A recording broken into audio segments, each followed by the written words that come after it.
Donc, bonjour à tous! Bienvenue dans cette vidéo de mathématiques dans laquelle on va voir comment on fait le volume d'un solide décomposable. Dans le passé, on avait fait l'aire d'un solide décomposable et donc pour faire l'aire, on trouvait chacune des parties qui étaient importantes et après on faisait l'aire de chacune des parties et ensuite on faisait le total. Donc ici, ça va être le même principe. Pour trouver le volume d'un solide décomposable, on va commencer par analyser le volume total. Qu'est-ce que c'est? Eh bien, le volume total, dans ce cas-ci, c'est le volume d'une demi-sphère plus le volume d'un cylindre plus le volume d'un cône. Donc, c'est trois parties que je dois calculer. Parfait. Ici, on a 6 mm. Ça veut donc dire que notre rayon, c'est 6 mm. Et avec ça, on va trouver le volume de chacune des parties. Donc, le volume de la moitié d'une sphère. Le volume d'une sphère, normalement, c'est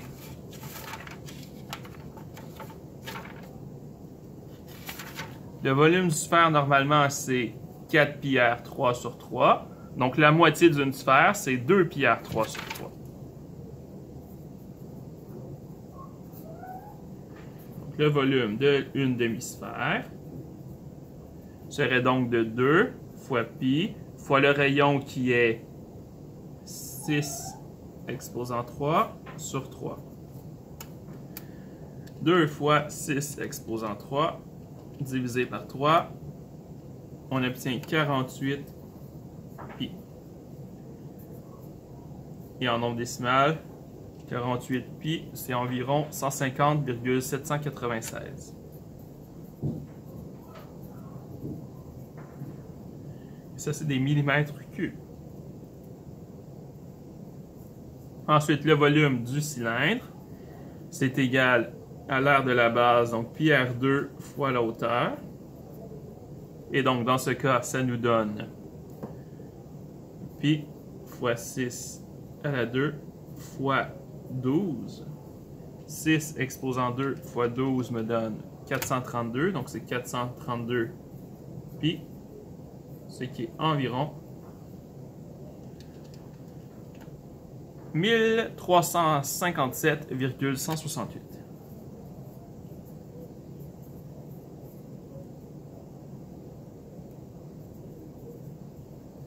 Et le volume du cône,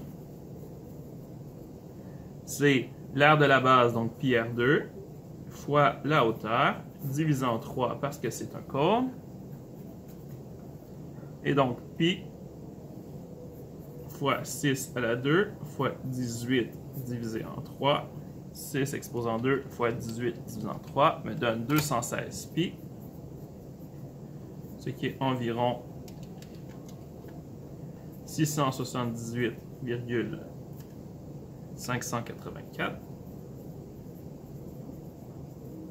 Et donc, le volume total, c'est 48 pi plus 432 pi plus 216 pi.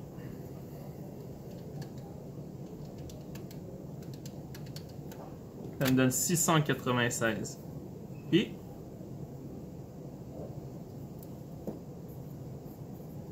Ce qui est environ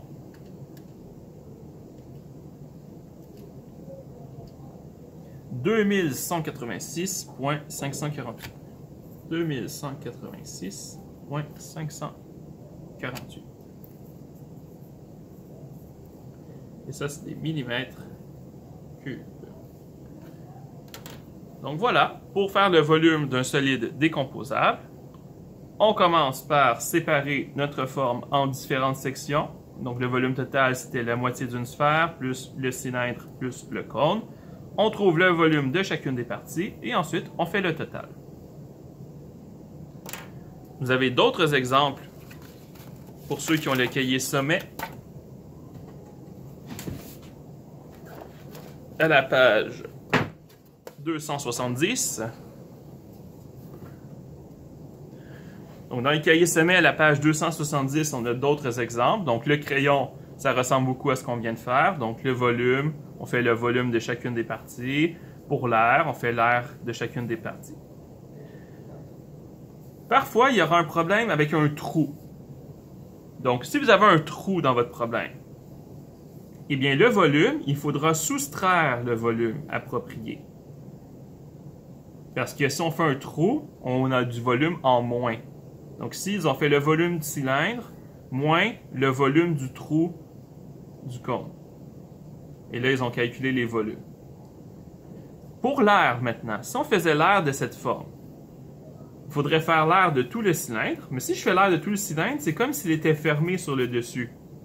Donc ensuite, je dois soustraire la base du cône pour faire un trou. Et ensuite, je dois ajouter l'air latéral du cône à l'intérieur ici. Donc, il faut toujours se demander quand on fait l'air et le volume. Est-ce que je l'additionne ou est-ce que je le soustrais parce que c'est un trou? Et quand on fait l'air, il faut toujours se demander, est-ce que si je le peinture, on mettrait de la peinture là-dessus? Donc ça, c'est avec les exercices que vous allez vous pratiquer, à savoir dans quel cas on soustrait ou dans quel cas on additionne l'air ou le volume. Sur ce, bonne journée, on se voit dans les prochaines vidéos.